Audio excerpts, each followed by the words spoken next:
Welcome, everybody. My name is Jeff Katz, and I'm the president of the Washington Map Society, and I'm pleased to open our program today.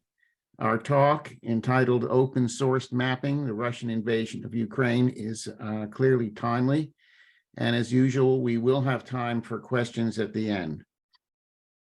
As a reminder for our regulars and information for our newcomers, today's program is sponsored virtually by a partnership of 7 map societies representing all parts of the country: California, Chicago, New York, Phillips, Lee Phillips, Rocky Mountain, Texas, and Washington map societies. All of these map societies are nonprofit organizations that support map collecting, cartography, and the study of cartographic history. We all also supply financial support for this Zoom meeting. And if you are not a member of any of the societies, we hope you'll consider joining at least one. The benefits vary for each society. And for example, our advertisement members of the Washington Map Society receive 3 annual issues of the Portland, our journal, digital access to all past issues of the journal, digital access to past guest speaker lectures, and many other features that you can see in the members only section of the WMS website. And if you're not a member, we have an introductory rate of $25 for the first year of a digital membership. We and our partner map societies would also like to thank our advertisers who support our groups and also help make possible the publication of our journals, the Portland and the Calafia, the Journal of the California Map Society. Finally, before we proceed further with tonight's program, a few requests for the Zoom participants. Please note that this lecture will be recorded, so please turn off your video and microphone if you do not want to be recorded. Please use the chat feature to type questions, and they will be addressed at the conclusion of the talk. And now I would like to turn the program over to Ron Grimm, who will moderate the program. He's our WMS Vice President and Program Chair. Ron? Thanks, Jeff. In consultation with the other map societies, we have developed monthly Zoom and 1 in-person meeting through June of 2023. And I'm working on a schedule for the fall. The spring schedule has been published in the most recent issue of the Portland and has been circulated to the program chairs of the other map societies. And each event will be advertised about 1 month before that event takes place. So I'd like to clarify an email that was sent out inadvertently this morning. The correction is the next combined map societies Zoom meeting is scheduled for Wednesday, April 19, starting at 7:00 p.m. Eastern Time.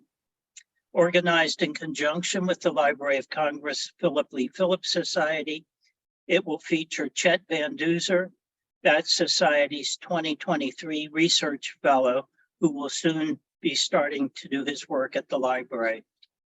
Chet is well known to many of us because of his numerous publications focusing on medieval and Renaissance maps, and as a board member of the Lazarus Project at the University of Rochester.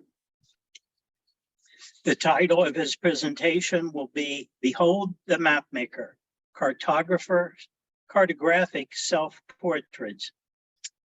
Since the lives of early modern cartographers are poorly documented compared with those of contemporary writers and painters, he will examine the self-portraits that they sometimes included in their maps as a largely unexplored source for insights into their life.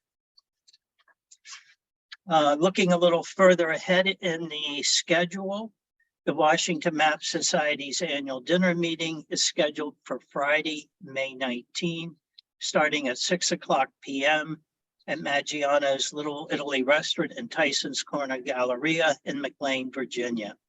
Registration is now live on the Washington Map Society site, and members will receive an email about it tomorrow.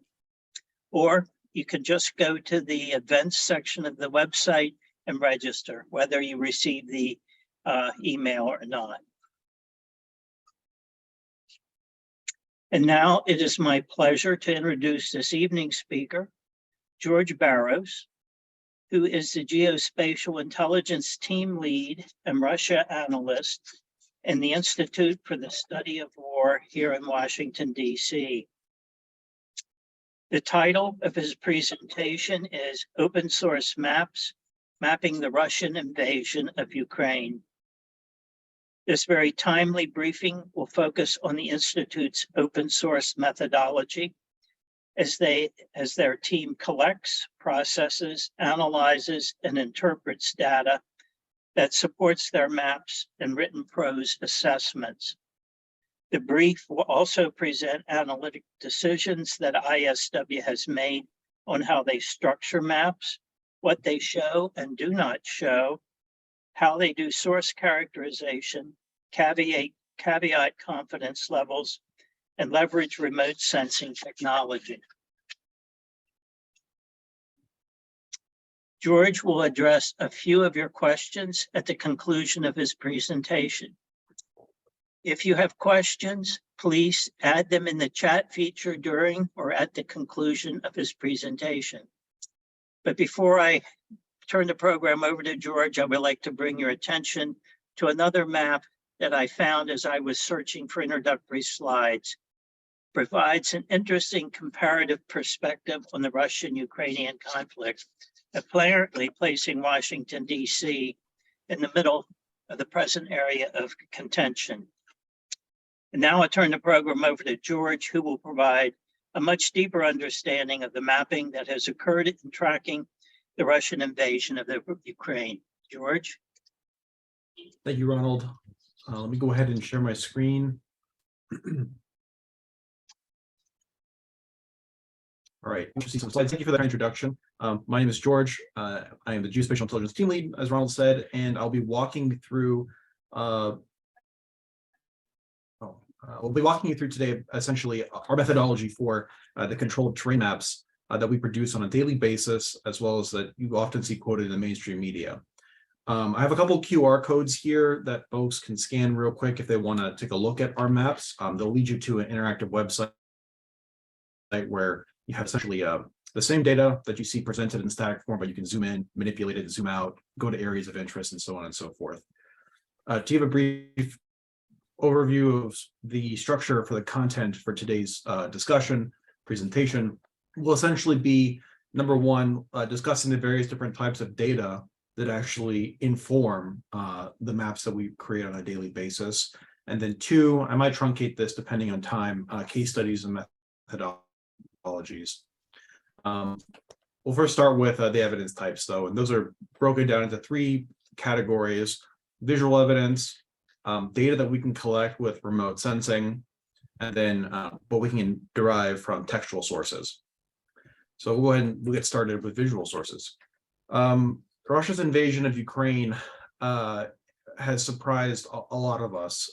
Different analysts have been surprised about the different outcomes that in the success of the Russian offensive or the lack thereof, and the relative success of the Ukrainian defense. One of the things that surprised me was about actually how much information and publicly available data there is about very tactical information coming from Ukraine. I'll be frank, we expected the Russians to conduct very intense electronic warfare and to make Ukraine much more of a denied environment than it is. But on the daily basis, we get literally hours of unique, brand new combat footage that shows fighting within Ukraine. Right here on the screen, you'll see some screen grabs that were taken from a Russian drone a couple months ago as it conducted a strike against Ukrainian positions. We use this visual evidence, this combat footage, in order to identify positions on the earth where Ukrainian positions are, where Russian positions are. And if we know where those positions are, you can map it. We use a methodology called geolocation, which is essentially within any given piece of visual medium that you have, a video or a photograph, there's going to be reference points within that image that you can compare and contrast against known historical imagery of that area. So right here on the right, you can see here a small village, pieces of it that recorded by the point of view from this Russian drone that was striking Ukrainian targets. And you can see in the green circle, there's this distinctive looking foliage. There's the building in the purple box that has that certain sort of contour to it. And in relation to the field on the left where the orange line is, we compared the images from this combat footage to just Google Earth satellite imagery, just a reference, and we can say, okay, we know that there was a Russian attack here that struck Ukrainian forces that were here on the ground. But that's just one data point. If you actually aggregate a lot of data points and you find a way to exploit the massive slew of information that's perpetually being generated and perpetually put out there online, you can actually start to develop a series of matrices of a whole bunch of different vertices for where you know Russians are and where you know Ukrainians are. And based off that, you can then develop a frontline trace by running and connecting these various different lines together. So here is just more examples of combat footage that we've collected from various different Russian sources that show the positions of Russian tanks, been able to be identified in a unique location in eastern Ukraine, and then same thing for a Ukrainian tank. And based off of the positions of these locations, you can then assess a frontline trace. But as most practitioners know, in real life, data is never really that simple. It's not always clean. The lines don't always line up precisely.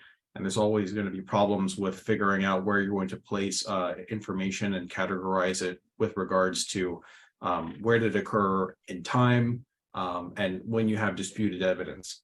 So here, for example, I have a case from January, back when there was heavy urban fighting in a town just north of Bakhmut in Donetsk Oblast in eastern Ukraine. There's a mining town, a salt mining town there called Soledar. And during the battle for Soledar, there was a lot of disinformation coming from both Russian sources and Ukrainian sources describing the state of play of the particular battle as they were slogging through the salt mines. And we saw here, for example, claims that the Russians had captured all of the salt mine and all of the settlement. We, however, didn't necessarily know that to be true. And so what we did was we interrogated this one video that this Russian fighter here on the left put forward in order to present as putative evidence that the Russians had captured this town. And we figured out exactly where he was located because in this video, there's his surroundings, and you can identify exactly where in the facility, where in this small, relatively small town that this activity occurred.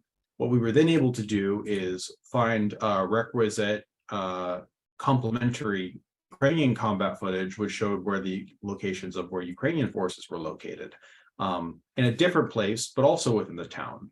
And then together, combining these complementary data sets, you can then actually see here, okay, here's where the Russians are, here's where the Ukrainians are, here's the area inside this contested factory here with this blue roof. And you can say to yourself, all right, this is where we can actively see combat operations occurring, and we can actually assess within, say, a industrial environment or down to the street level where the current Russians are located, where the Ukrainians are located. Combat footage and visual evidence is actually just one of the different types of visual sensors or visual evidence that you can actually use to be able to build assessments like we do for military controlled terrain. We also leverage a lot of remote sensing, which is essentially just using platforms that are spaceborne or airborne in order to collect information and study areas that are denied. That is, you can't go there to be able to verify it on the ground. So within remote sensing, there's a variety of different technologies and different research methodologies you can employ to gain insights about activity on the ground. These slides here show your standard satellite imagery, electro-optical imagery taken by Maxar of fortified Russian field fortifications in southern Ukraine in Kherson. You can see here some revetments. On the one on the right, I think you can also see some tank traps. There's some pillboxes there, things like that. These are just two positions for some field fortification. These two particular images by themselves tell some information, but really they become very valuable once you do a lot of collection and a lot of classification of these sorts of terrain features, and then systematize it and then create an assessment. So these two images, for example, helped us inform to create this map here, which is a map that shows the array of Russian field fortifications the Russians created in southern Kherson, south of the Dnipro River on the river's left bank. And what you can see here is these red triangles are the locations for those field fortifications. And if you actually combine the locations for where the field fortifications are against where the known major arterial roads and highways are, which serve as main supply routes to logistically support a military, you can actually see that the Russians have arrayed these field fortifications in such a way so that they create concentric layered lines of defense in order to protect a lot of these main supply routes. So this is an insight that we were able to gather and from remote sensing and a kind of map that we were able to do. But that's just electro-optical imagery. There's other kinds of remote sensing technologies that we also exploit. There's a technology called synthetic aperture radar, which is not an optical image, but it is it's a radar. And so it fires radar particles at the Earth, which then reflect off surfaces at different surfaces on the Earth at the molecular level resonate differently against these radar beams. And the hardware within this remote sensor is able to actually pick that up. So what we have here actually, and I'll just actually put a little asterisk. The applications for this is you can see what different kinds of materials are like in terms of the signature that they return. But also the nice thing about this technology is that it works through clouds. So Ukraine is difficult to collect on with satellite imagery, electro-optical imagery a lot of the time, especially in the winter, because if your targets are covered by clouds, and you look at them with the camera, you're going to see what's on the ground. You're just going to see clouds.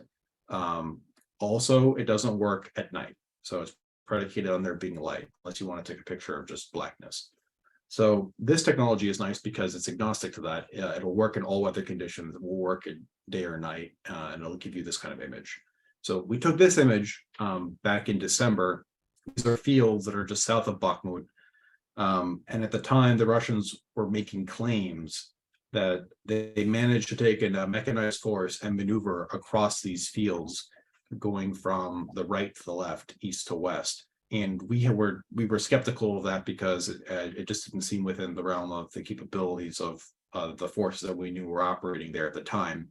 And so we wanted to verify that in the absence of any other evidence. So we took this picture and did not see any indications from this image of any maneuver or any battle damage from the kinds of activity that the Russian sources were claiming that were happening. So we were able to assess that most likely those reports that the Russians were pushing were likely false at the time in order to amplify the perception of their performance.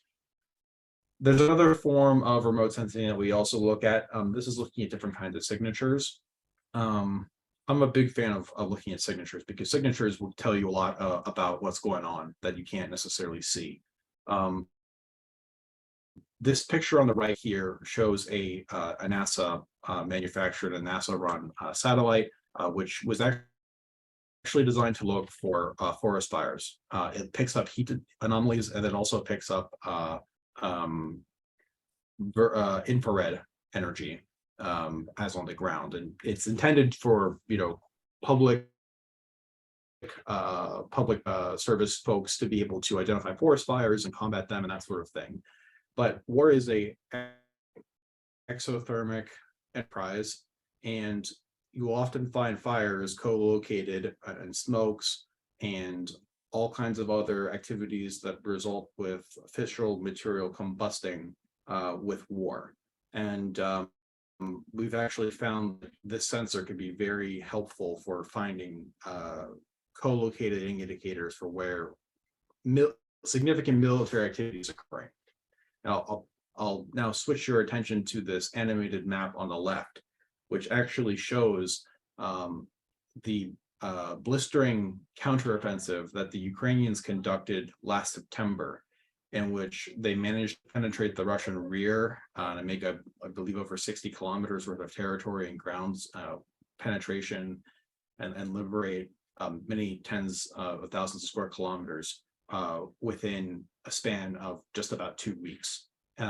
Now, this is what the map looked like. These are what those maps looked like at the time in retrospect, after having been able to gather more information. But I'm actually going to take you back down memory lane and show you how we were able to use heat anomalies and heat signatures in order to actually help get some insight into this counteroffensive operation back when it first commenced. So let's put us into our historian modes. I remember very clearly it was September, and we were going through the data sources that we exploit at my institute, and we started seeing these unconfirmed Russian reports that that Ukrainian forces had began an attack on Russian forces in eastern Ukraine and Kharkiv. And there were no photographic images, but the Russians claimed at the time that the Ukrainians made it up to a village called Savchenkova, which you can sort of see here on the map. The Ukrainians were not providing any reports of their own that we could use to compare and contrast against. They had undergone operational silence to protect their own operations, which was a reasonable thing to do when you're undertaking a major counteroffensive. And we had no other sourcing to be able to assess that there necessarily was any fighting going here. But I was curious, and I said to myself, well, let's check and see if we have any heat anomalies. So I checked the NASA sensor, and sure enough, these 4 little red dots you see here just to west of Savchenkova, those were detected heat anomalies. And the disposition of these particular heat anomalies was consistent with the report that these Russian sources put forward, that Russian forces had managed to defeat a Ukrainian force, and that they stopped them just outside of the outskirts of Shevchenkova. And based off of, number one, the Russian written reports of what was happening, and number two, the fact that I saw these clusters of heat anomalies here, that actually was enough information for me at the time to make a decision and say, okay, we're going to code this territory up until blue where these heat anomalies are, because that could be a burning tank or a burning house or something like that. So we coded it, and eventually later got confirmation that it happened. Ukrainian forces eventually ended up conducting a rapid maneuver advance in order to get to a key logistics hub called Kupiansk, which is located here where this green arrow is.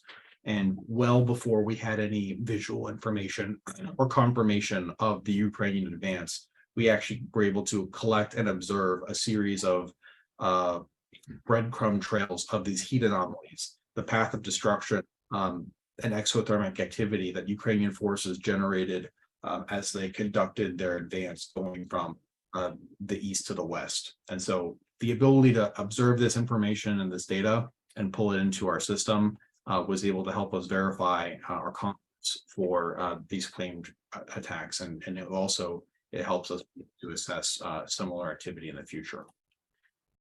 I'll give here another case example of how we've used heat anomalies in order to disambiguate Russian claims before. We had another case from last summer during intense fights in Luhansk Oblast before the Russians captured Lysychansk, that they managed to capture this gelatin factory, which I've pointed a little green arrow at. It's small on this map, but it's located there. We knew that the Russians previously had been not too far away from this location from where we had last assessed them to be. And we also know that the Russians frequently, like I said, they make false claims. So the onus was on us to gather evidence and make an informed assessment about where they actually are. I will note that in our maps for control of terrain, We have a layer for where the Russians claim they are. That's the yellow layer. This is the sort of shape that you see here. That is a special code that we created to visualize the territory where Russian sources claim that Russian forces are, but that either A, we cannot verify might be true, or B, that we can demonstrably show is false, but we still want to map it anyway in order to show how the Russians are trying to essentially conduct information operations and project their desired impact that they're trying to make in the information space with regards to how successful their campaign is. But that means we have to disambiguate to figure out when is a Russian claim an actual, no kidding, real advance versus fake, or we're not sure. So we got a report that from the Russians that they claimed that they were in this gelatin factory. And then we got another report from the Ukrainian provincial head of this region who said in very vague terms that Ukrainian forces managed to stop Russian forces somewhere south of this city of Lysychansk, the larger city here to the north. And that's very vague and very notional, and we really can't redraw lines that show areas of influence based off of that.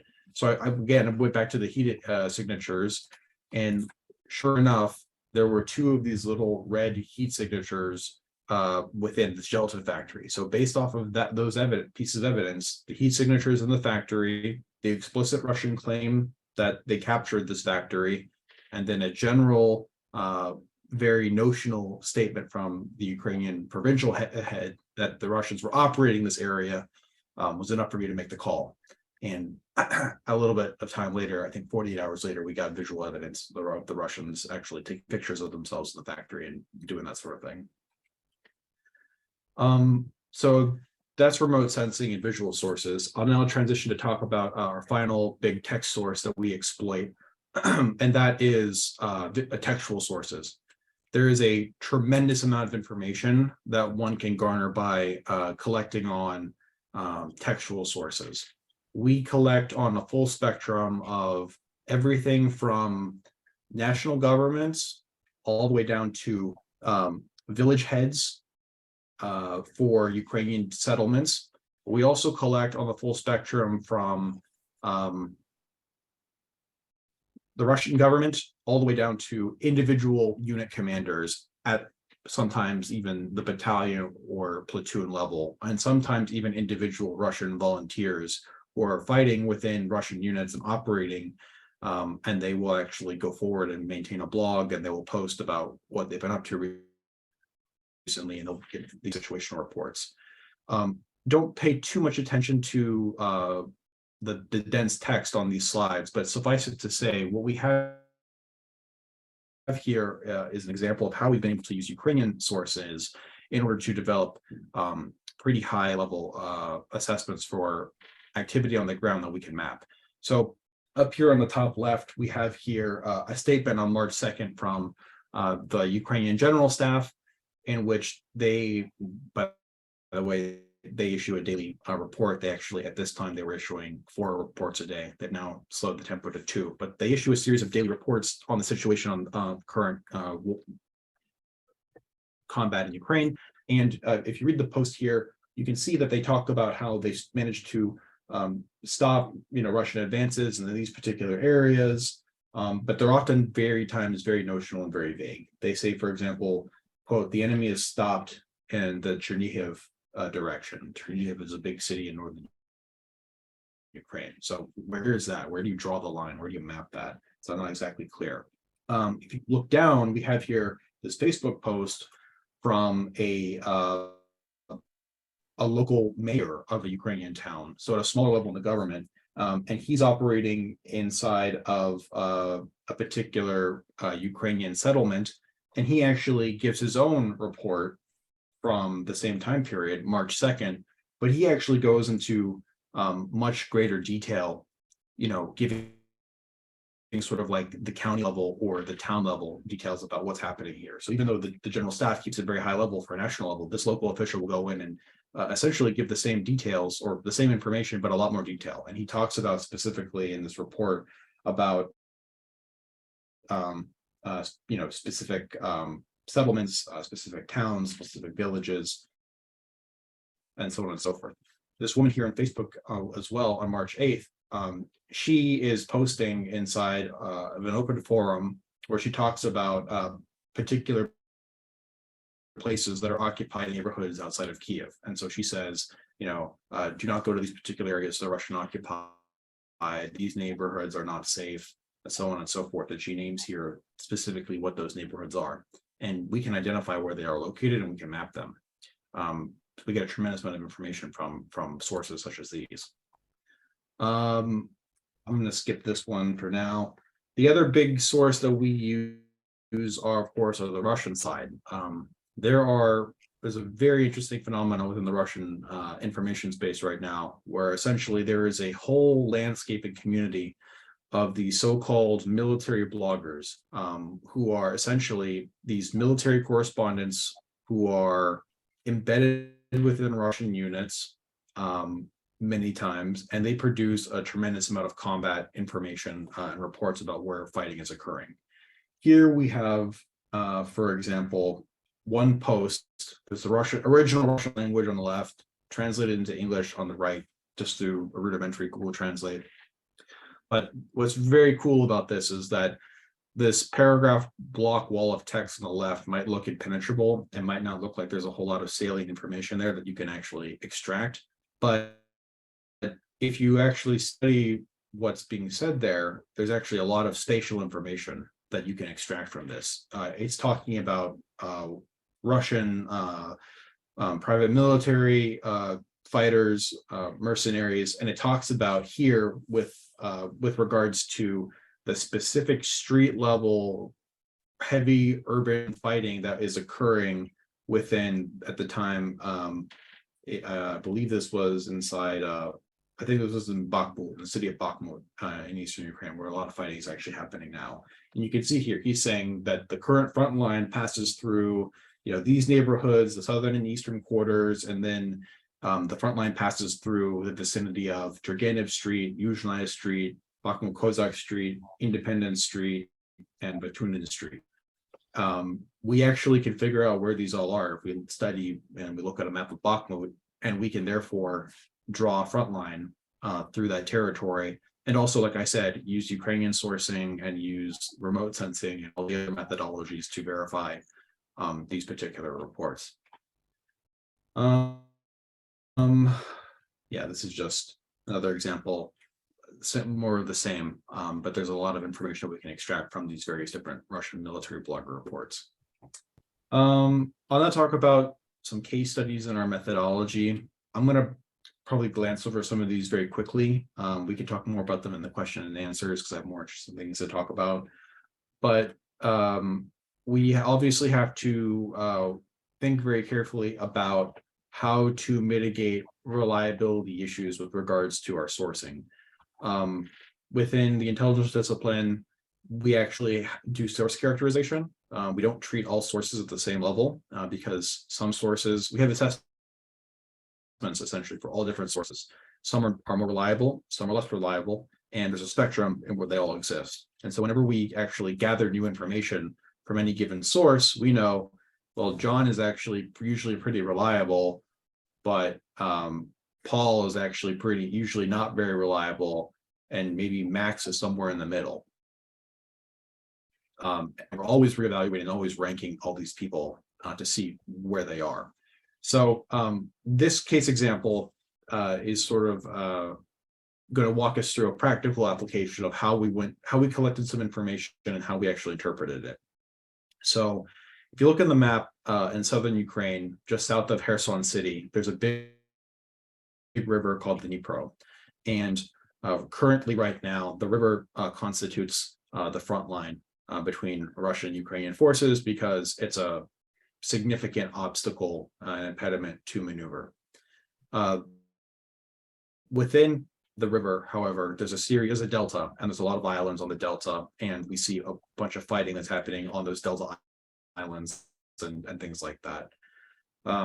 So what we saw one time is some Ukrainians ended up going to the river Delta, and they ended up filming themselves going in some little dinghy boats, and they went to a pier. And this is like this little little speck of blue that you see here within this larger body of red on this Veliki Potemkin Island. At the time, the Ukrainians actually claimed that they liberated the entire island and that they were going to use the island as a staging ground to get to the other side of the river. But given how big the island is and how small the pictured Ukrainian forces were, that seemed like a rather outrageous claim. So we were very conservative with the way that we interpreted that data. And we said to ourselves, okay, the Russians clearly don't control the island enough to deny you landing on the pier. So we'll give you the pier for now, and we're gonna for now. And if we get more information later, we'll go ahead and we'll change our assessment. So we can try to get a better picture, but we're not going to give you the whole island yet, because you don't have enough to sustain yourselves there. We then, a couple of days later, actually got a different report where Russians claimed that they went to this same port where the Ukrainians were, and they managed to recapture it, and there were no Ukrainians there, and they never maintained it. And they even put forward some pictures and some videos that they put forward as putative evidence for the fact that they managed to make it to that particular area. And it looked convincing enough. I mean, it was by a river, and you could see the water, you could see the pier and stuff, but we weren't able to conduct a thorough confirmation process to do that. And we know all the time the Russians use putative photos and videos and stuff like that to claim things all the time. So we have to always verify it.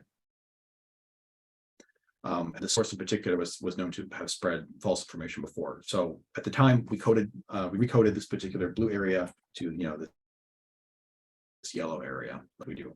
Well, we later were able to actually study the images closer that the Russians had put forward, and which are this pictures here on the right.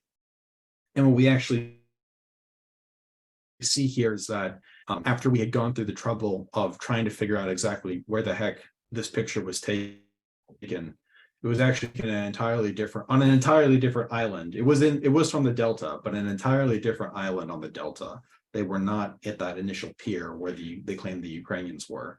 And so this is actually a case where it was prudent of us to be very conservative with the way that we make these judgment calls, the way that we deal with the putative counter evidence, and the way that we try to reconcile that, given the way that we try to, the way that we caveat the different sources that we have, given that we know that not all sources have the same level of reliability. I'm going to skip this example on temporal analysis. This is essentially, the bottom line is, another issue when you're working with imagery is that you have to know when it occurred. This is relevant for if you're looking at a trench line, and let's say you have videos of Ukrainians in the trenches and then Russians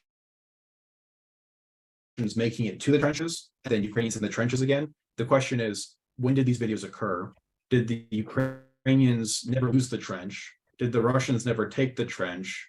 And how do you figure out temporally where these different pieces of evidence fit together and how that can change your assessment? So this, I have an example here essentially that shows a couple pieces of disjointed imagery that we got at the same piece of terrain. And we had to actually figure out in what sequence did this evidence actually come forward for us to be able to make decisions on. When we see Russians in this part of the trench here, which is blue, is it actually, did the Ukrainians retake it, or are the Russians still there? So that's another very important consideration when dealing with these sort of sources and this sort of evidence.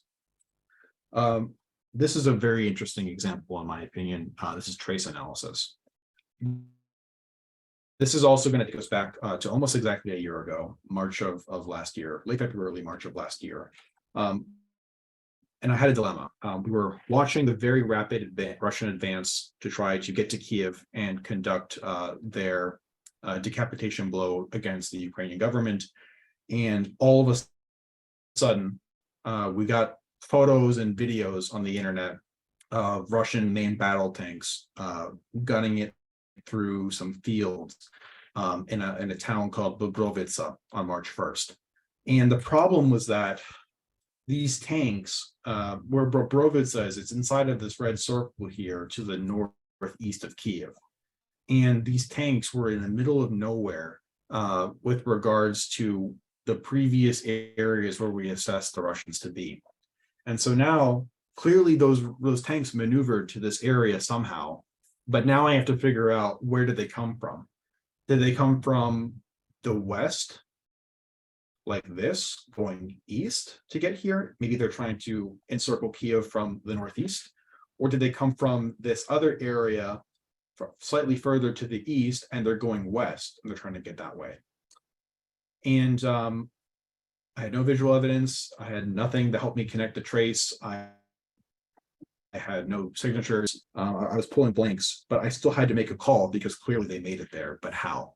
So what I did is I went ahead and I studied the distances that different forces would have to travel through contested territory in order to get there. I looked at the network of roads, and I deduced that it would have taken me less, it would have made less analytical assumptions for me to assess that the Russians came from this way, like this, from the east, or rather from the west going east to go this way. That actually required less analytical assumptions and less logical jumps to get there. And so with the best information that I had, I assessed that they took a path like that. And so I mapped it as such. However, like a day later or a couple days later, we gathered new information about those particular tanks and those units that were operating, and we were able to establish the identity of the unit. So here we have pictures from abandoned tanks that ran out of fuel, and there's unique tactical markers on the equipment of these tanks that allowed us to identify that these are elements of the Russian motorized rifle division, which is part of the Russian First Guards tank army. And this was actually quite significant because we knew that these Russians were actually operating in this area here. Those pictures here from this tank unit, it was taken here in Priluki. And that was significant because we knew that before the actual conventional war began, we knew where this particular unit was based and where their assembly area was in regards to Ukraine before the invasion commenced.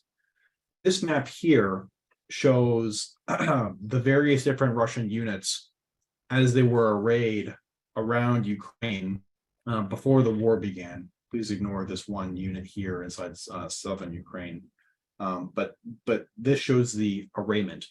And actually, we knew that the First Guards tank army, that one unit that we saw that was abandoned, or the tanks of which were abandoned, we knew that they were based up here in this area just in northeast Ukraine.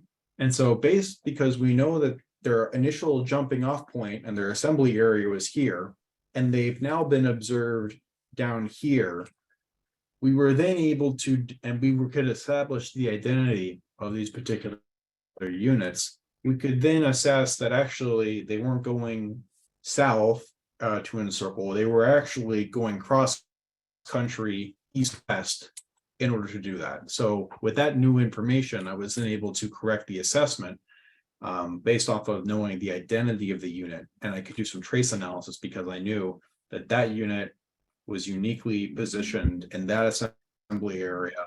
And it was much more likely, given that identification, that they actually went east-west as opposed to some other direction.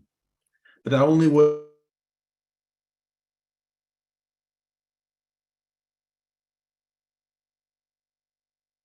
been possible if, one, you had the means to be able to gather and collect that information. So we had it, and we were good to go. Here's some very quick screenshots of data that we were able to collect to establish unit tracking. We track a tremendous number of units. This is the sister division of that second division. This is the 4th tank division, part of the same army. Here we have pictures of the captured tanks of that division. And then on the right here, we have social media obituaries for a young man who killed in action in Ukraine. And his obituary on social media talks about specifically what regiment he's in within the division, and then also what company he's in. So for those of you with military backgrounds or who have military experience, you can really appreciate how deep of a level of insight it'll tell you of, what the name of a guy is, where he exists within the military unit structure, down to the company level, and then where in Ukraine he was killed in action. That actually tells you a lot of information. All of that just scraped from obituary data. I know I'm at time. Do I have a few minutes, Ron, to walk very briefly through one final example, or should I? Yes, certainly. Okay. I think my last or second to last parting case examples will be our mission, which is to always try to embrace analytical complexity. When you're working with large data sets and they're ambiguous, and like I said, in real life, data is never clean, you're often going to find and collect information that doesn't trend, that doesn't fit the pattern, and it's very tempting as an analyst to just discard it and say to yourself, maybe that's a flyer. But very often we found that when you find certain kinds of data, there are flyers. Flyers exist, but very often, if you are just going to discard everything as a flyer, then you put yourself at the risk of missing new leading indicators for new trends. And so whenever we find anomalous information, we try to interrogate it, and we try to find a way to reconcile it and embrace the complexity that comes with that. So let me walk you through one of these examples. Last fall, we ended up getting some reports from the Ukrainian General Staff that Russians were shelling Ukrainian positions somewhere in the vicinity of this village here called Chervonopopivka in northeast Ukraine. And we had no indication that the Ukrainians had managed to make it to that village. We thought that they were close, as you can see here, the blue slightly to the east of it, to the west of it. But no indication that the Ukrainians were physically there, they had captured or anything like that. But nonetheless, the Ukrainians are claiming that the Russians are shelling Ukrainians near there. So maybe that's an indicator that they've advanced. We really have no reliable information about that, but we flag it up for internal review. We say to ourselves, we need to really scrutinize and put under a microscope this sector of the front line, because there might be weird stuff happening here. It's also important because there's this highway here that runs north-south, sort of going to the southeast a little bit, and that's a major supply route, and it's an operationally significant feature that the Ukrainians want to get. So a couple of weeks ellipses, and we finally get here a report from the Russian Ministry of Defense. The Russian Ministry of Defense also produces a daily public-facing situation report, and we have here a report that the Russians managed to successfully repel a Ukrainian attack against that settlement. So now it's not just a completely unsubstantiated claim that the Russians are shelling it. Now the Russians are saying that there's Ukrainians trying to attack it. So that gives us some idea, but fundamentally, the Russians are still asserting that they still control it. So this is actually not enough information for us to be able to make a change. And remote sensing and signatures have not been able to give us anything decisive either. Fast forward a couple more weeks. This was from November 27.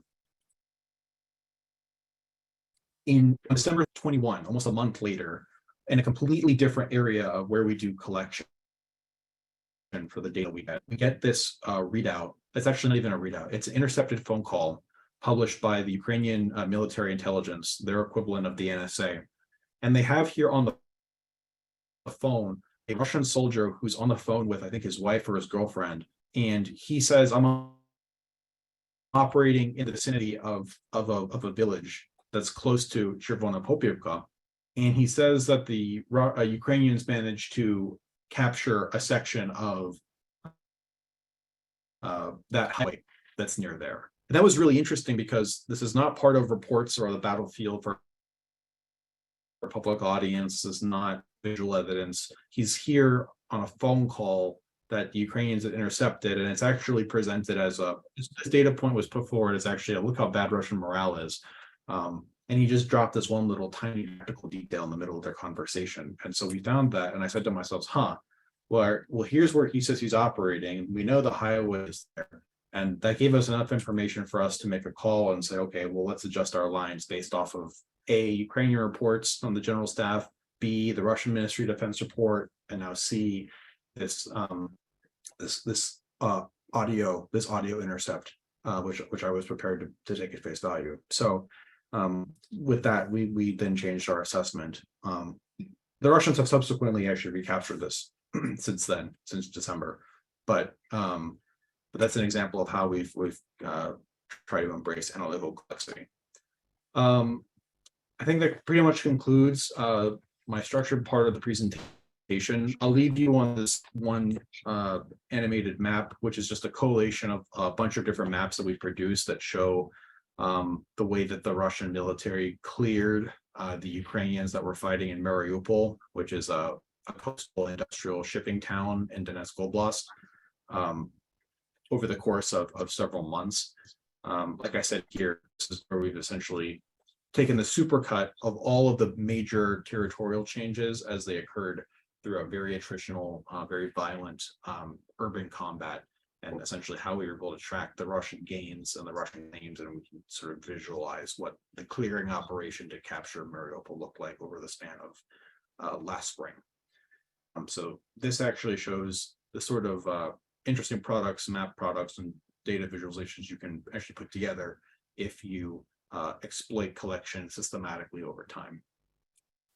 That concludes, and I'm happy to discuss any questions that you might have. Thank you. Okay, thanks very much. A very interesting discussion of sources and how you use them. There are several questions typed in already, but I wonder if you could give us a slight overview about the Institute for the Study of War. What is its administrative purpose, and I assume is it affiliated with a government agency? And how much of what you do is classified? Sure, I'd be very happy to do that. In fact, my apologies, I probably should have done that at the beginning. The Institute for the Study of War is a 501c3 nonprofit organization. We're headquartered in Washington, D.C. Our office is just very close to DuPont Circle. But our mission is to improve the way that the United States government and our allies achieve our foreign policy objectives and our national security objectives. And we strongly believe that in order to craft sound strategies and operations, you actually have to have good insight and good data. And so we actually believe strongly in grounding all of our assessments in data and in evidence.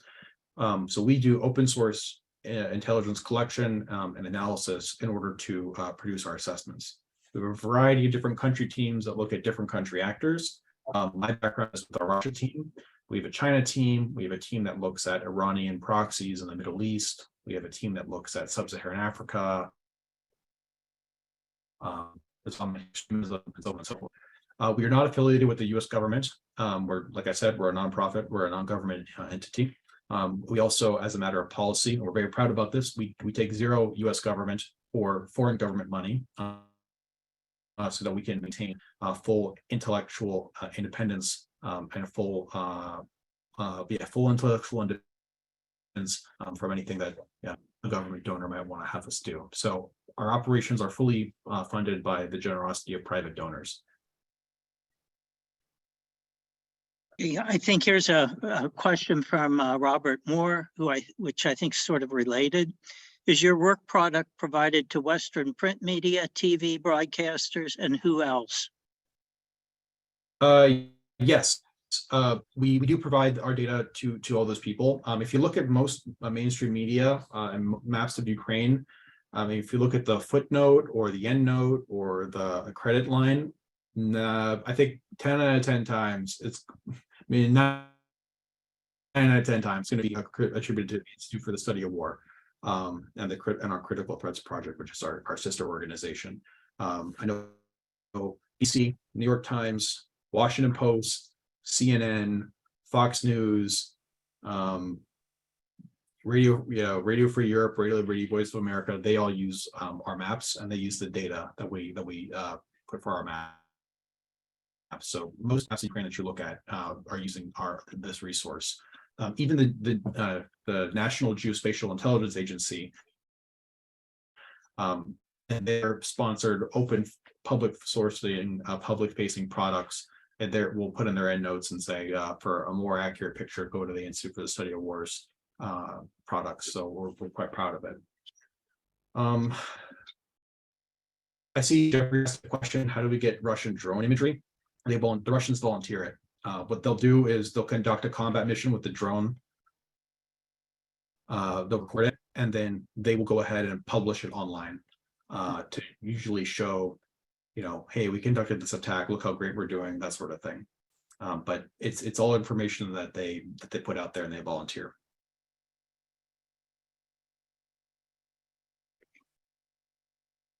Okay, Martha Holder asks, please define flyer again.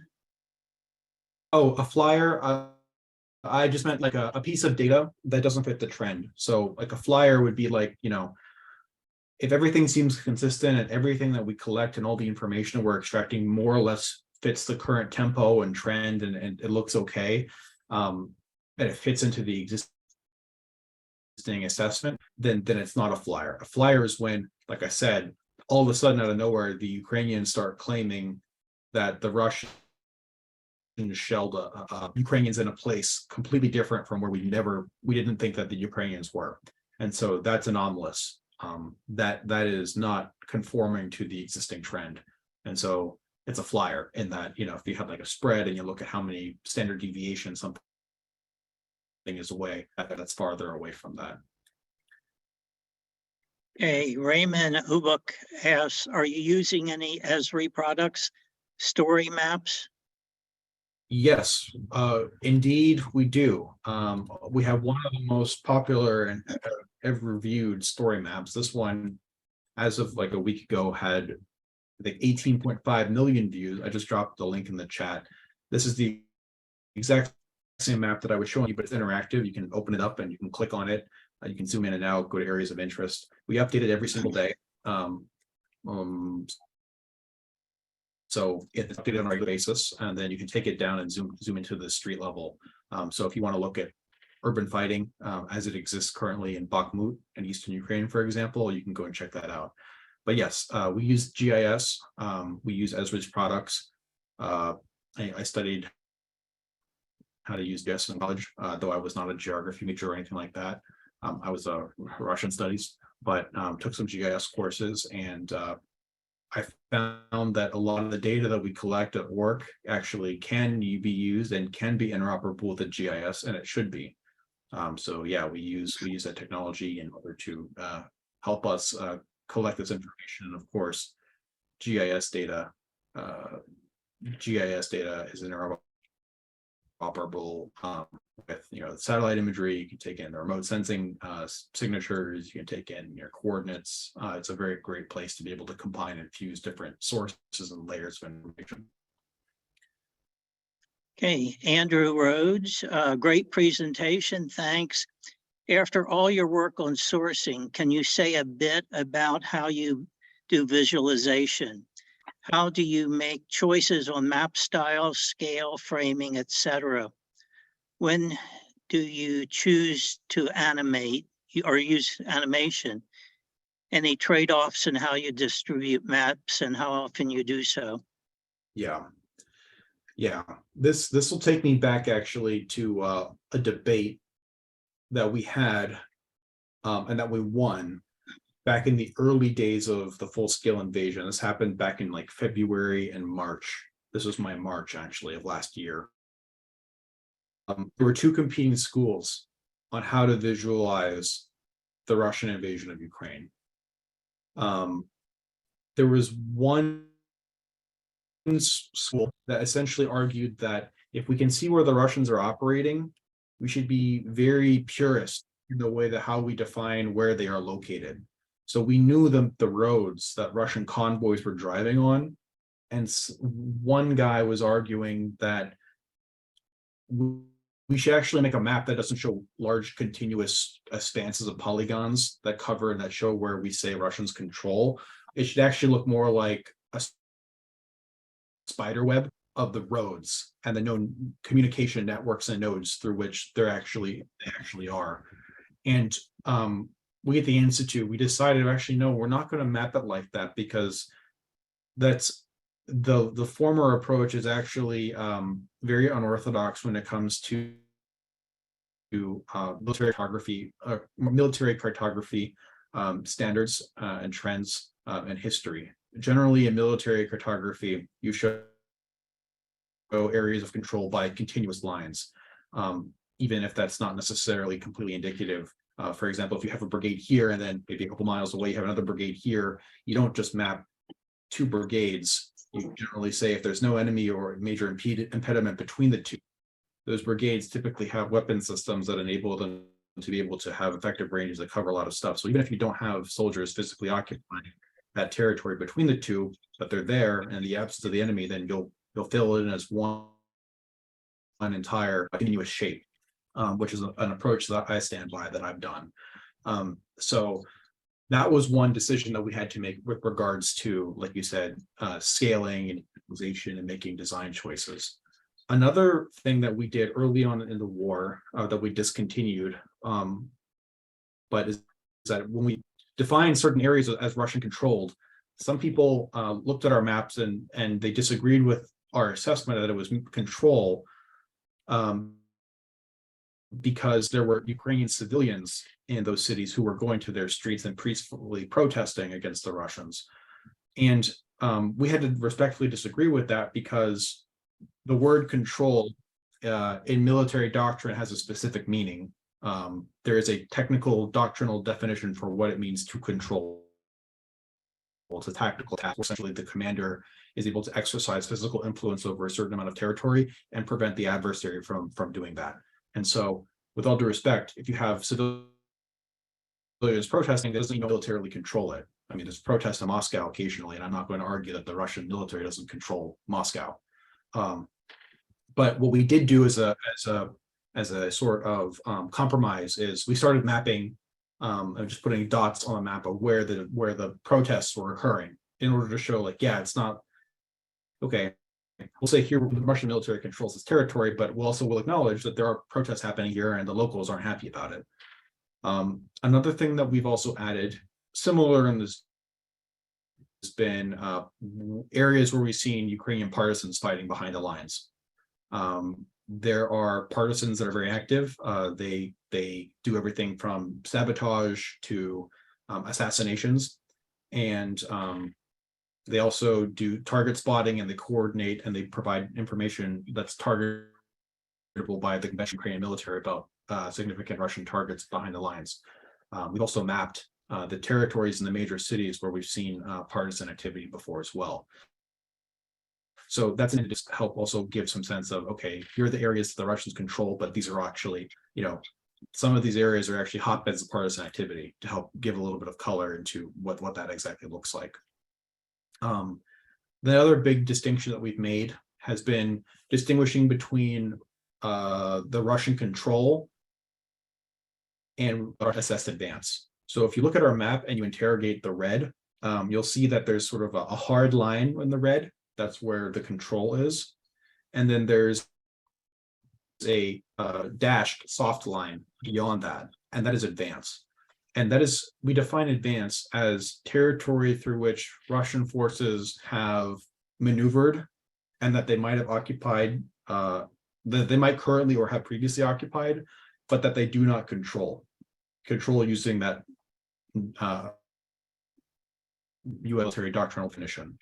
And that's important because, let's say, for example, you find pictures or videos of a destroyed Russian tank somewhere or a Russian corpse somewhere. Clearly, like Ukraine's most of the time, they'll post a picture of like dead Russians on the street somewhere. And clearly the Russians don't control that territory, but they made it there. So I want to visualize the fact that they managed to advance to that location. And so I will expand the way, how far the Russians have made it in terms of where we can say, here was the sort of the high water mark of where they managed to go, but very clearly they don't control it. So we also have a level of gradation. I mean, the territory we assess control and that we assess advance. I'm sorry, that was a kind of long-winded answer, but there's been a lot of debates and a lot of discussions and a lot of analytical decisions we've had to make on how to visualize. Okay, I think we have one more question here from Andrew Reynolds. Is the purpose of having various narratives that Russia, for example, will have, say, 5 narratives, and only they know which one is truly reliable, and various degrees of other reliability, so that only they can, they can translate what is going on almost as a means of decoding their own communication to their own, to figure out exactly what exactly is going on between battalions, and also as a way to communicate it back home to Russia.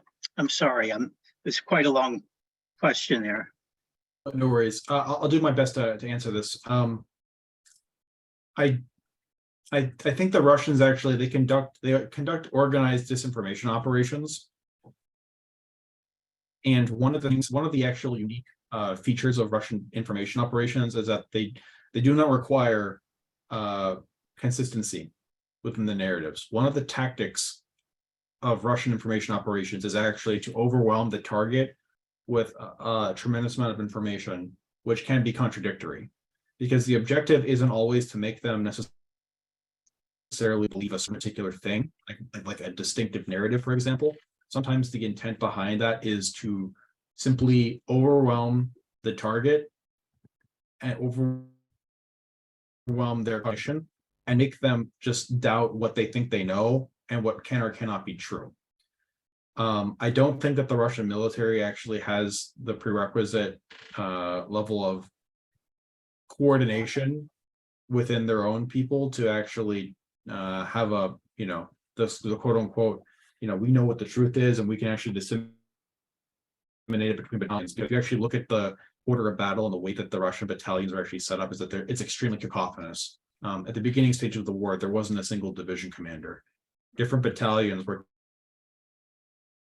ripped from different brigade regiments that, by the way, came from different places in the Russian military, and then essentially subordinated them to a variety of different operational acts of advanced level commanders.